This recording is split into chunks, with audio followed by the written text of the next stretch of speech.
Cambodia has called for an immediate ceasefire with Thailand as cross-border fighting is continuing for a third day, raising fears of a full-blown war. Both countries have been using heavy weapons after a long-running border dispute turned violent on Thursday. Thailand has evacuated more than 130,000 civilians and declared martial law in some border areas. Jonathan Head reports from the Thai-Cambodian border. For a second day, the guns boomed across the Thai-Cambodian border. This is a Thai artillery unit. They kept this up until nightfall. A long stretch of territory on the border has now been emptied. On a 1-hour drive, we hardly saw a soul. But in among the trees, in schools and temples, there are now thousands of Thai soldiers. Though in this village, a handful of men had stayed behind, worried about what would happen to their houses.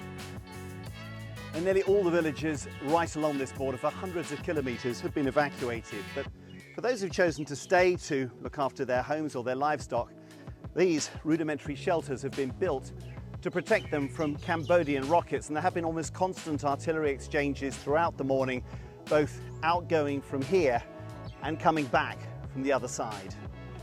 Their families have been moved far from the shells and rockets. This is a sports complex in the city of Surin. It's just a roof over their heads and a sleeping mat on the floor. Though the Thai authorities are running a slick relief operation with plenty of food and water, and even a designated area for evacuated pets. But it has been a traumatic experience. We heard the loud bangs, so we gathered all our important belongings, said Joy. We had to wait so long for a ride to safety, as all the cars leaving our village were full. Now, all they can do is wait for the guns to be silenced by diplomacy, so they can go home. Jonathan Head, BBC News, on the Thai-Cambodian border. Well, Jonathan is still near to the border. I asked him if there'd been any reaction from Thailand after the ceasefire call from Cambodia's ambassador at the United Nations. Thailand didn't explicitly reject it, but it hasn't accepted it either. And what we're hearing from the Thai military and from elements in the government is that this is still an ongoing military operation. They have objectives. Now, you can see where I am now. This is a completely deserted marketplace. This entire area is still completely evacuated along a very long stretch of border. It's very eerie here, but we were here yesterday, and while we were here, we could hear absolutely constant thundering artillery from Thai big guns that were ranged right along the road. I'm going to move around here so you can see the road behind me. There's almost no traffic on it now at all. There are very few people are coming back.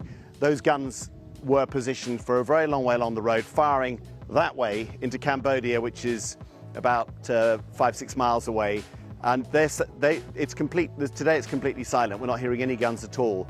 So it's possible they've achieved their objectives. The Thais are saying they've been trying to destroy those Cambodian rocket launchers, or at least push them back, that caused all the civilian casualties here on Thursday, and to hit Cambodian military positions and drive Cambodian troops back from disputed areas, a couple of temples in this area. And they are saying they've achieved that.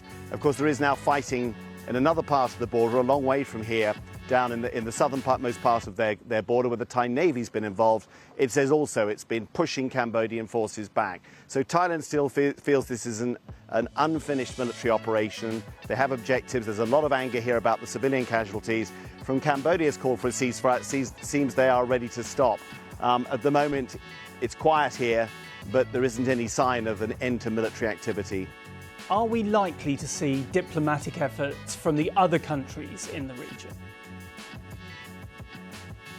I think we are, and we've already seen some. The Malaysian Prime Minister Anwar Ibrahim has called his Thai counterpart, offering to help, calling for peace. The Thais have very politely responded, thanking him for his offer, but saying at this stage they do not need any third-party intervention. But I think that pressure will keep up. This is a region in Southeast Asia which prides itself on being peaceful and prosperous and benefiting from global trade.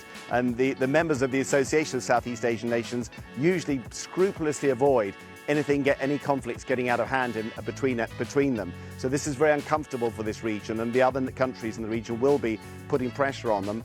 But the mood is still very, very Very tough here in Thailand, very indignant about what happened. Remember that Cambodian rocket attack that came over and hit these shops and hospitals was quite unexpected on Thursday. It was a real escalation, and the Thais feel that has not been properly accounted for yet. Of course, on the Cambodian side, they're also now listing casualties, people who've been hurt, places that have been destroyed by all that Thai artillery and some aerial bombardments too that have come from this side.